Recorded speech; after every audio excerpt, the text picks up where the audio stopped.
గోరా మగువ ఛానల్కు స్వాగతం. ఈరోజు మనం పిల్లల మానసిక ఆరోగ్యం ప్రాధాన్యం గురించి తెలుసుకుందాం. ఇటీవల జైపూర్లో జరిగిన జైపూర్ లిటరేచర్ ఫెస్టివల్ 2024లో అనేక మంది మేధావులు కలిసి బాలల మానసిక ఆరోగ్యంపై చర్చించారు. మన దేశంలో అన్ని రకాల చదువులకు కోర్సులు ఉన్నాయి, కానీ పేరెంటింగ్కు మాత్రం కోర్సులు లేవు. అలాగే పిల్లల మానసిక సమస్యల గురించి చాలా తక్కువగా పట్టించుకునే దేశం మనది. అయితే మన దేశంలోనే పిల్లలు ఎక్కువగా మానసిక సమస్యలతో బాధపడుతున్నారట. దీనిపై నేడు మన దేశం మరింతగా కృషి చేయాలని జైపూర్ లిటరేచర్ ఫెస్టివల్లో పాల్గొన్న చైల్డ్ సైకియాట్రిస్టులు డాక్టర్ శేఖర్ శేషాద్రి, డాక్టర్ అమిత్ సేన్, పిల్లల మానసిక చికిత్సా కేంద్రం నిర్వాహకురాలు నేహా కిర్పాల్ ఎన్నో విషయాలను చెబుతున్నారు. మన దేశంలో 10 కోట్ల మంది బాలబాలికలు మానసిక సమస్యలతో బాధపడుతున్నారట. వారిలో కేవలం 1% మందికి మాత్రమే నాణ్యమైన మానసిక చికిత్స థెరపీ అందుతున్నాయి. తల్లిదండ్రుల ప్రపంచం, పిల్లల ప్రపంచం వేరువేరుగా ఉంటుంది. చాలా కుటుంబాలలో సభ్యుల మధ్య కనెక్టివిటీ ఉండటం లేదు. దానివల్ల అనేక సమస్యలు వస్తున్నాయి. పిల్లల మానసిక ఆరోగ్య రంగంలో పనిచేస్తున్న నేహా కిర్పాల్ ఈ ఫెస్టివల్లో రీక్లైమింగ్ హోప్ అనే సెషన్లో పాల్గొన్నారు. పోటీ పరీక్షల ఒత్తిడి పిల్లలను ఆత్మహత్యలకు ఉసుకొల్పుతోంది. రాజస్థాన్లోని కోటాలో కోచింగ్ సంస్థల వ్యాపారం 12,000 కోట్లకు చేరుకుంది. ఏటా 1,00,000 మంది విద్యార్థులు అక్కడ జేఈఈ, నీట్ ర్యాంకుల కోసం చేరుతున్నారు. తీసుకున్న ఫీజు కోసం నిర్వాహకులు తల్లిదండ్రులను సంతృప్తిపరచడానికి పిల్లలపై ఒత్తిడి పెంచుతున్నారు. రోజుకు 12 గంటల రొటీన్ వల్ల పిల్లలకు కొద్దిగా కూడా రిలీఫ్ ఉండటం లేదు. రోజువారీ పరీక్షల్లో మంచి మార్కులు తెచ్చుకున్న వారికి ఒక రకమైన ట్రీట్మెంట్, మార్కులు రాక స్ట్రగుల్ చేస్తున్న వారికి మరో ట్రీట్మెంట్ ఉంటుంది. పిల్లలు తమ మీద తాము విశ్వాసం కోల్పోతున్నారు.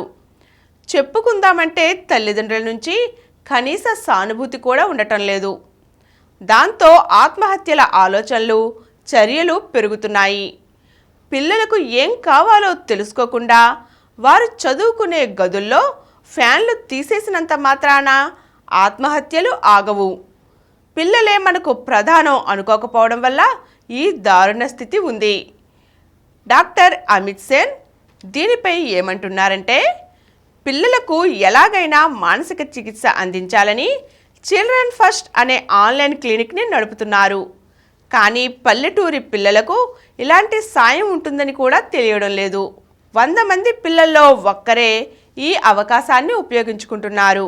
పరీక్షలంటే మార్కులని పిల్లల బుర్రల్లో ఎక్కించాం, కానీ పరీక్ష రాస్తున్నామంటే ఏదో ఒకటి నేర్చుకునే అవకాశం వచ్చిందనే భావన పిల్లల్లో ఎక్కించాలి. నేర్చుకుని ఆ నేర్చుకున్నది చూపుదామని పిల్లలు అనుకోవాలి తప్ప మార్కులు చూపిద్దాం అనుకోకూడదు.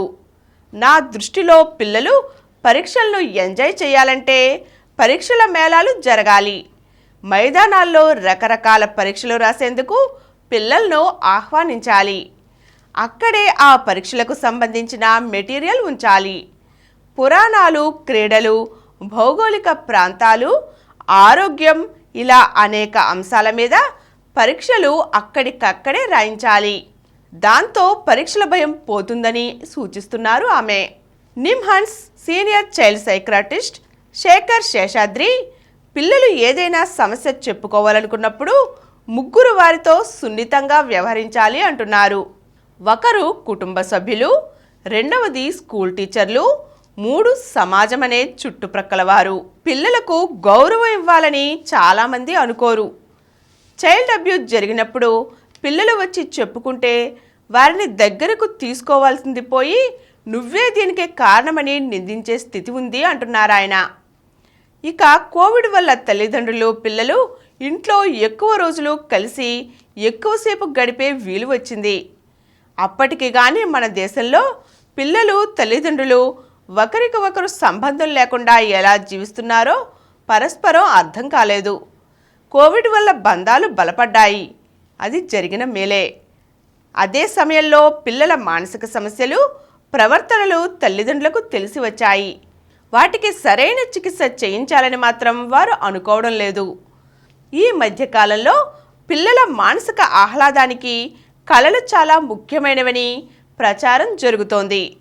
ఇటీవల పిల్లల మానసిక సమస్యలకు ఆర్ట్ బేస్డ్ థెరపీలు బాగా ఉనికిలోకి వచ్చాయి. వీటిని పిల్లలకు అందుబాటులోకి తీసుకురావాలి. ఈరోజు మనం పిల్లల మానసిక సమస్యల గురించి జైపూర్ లిటరేచర్ ఫెస్టివల్ 2024లో మానసిక నిపుణులు ఇచ్చిన సూచనలు తెలుసుకున్నాం కదా. మరో చక్కని అంశంతో మళ్ళీ కలుద్దాం.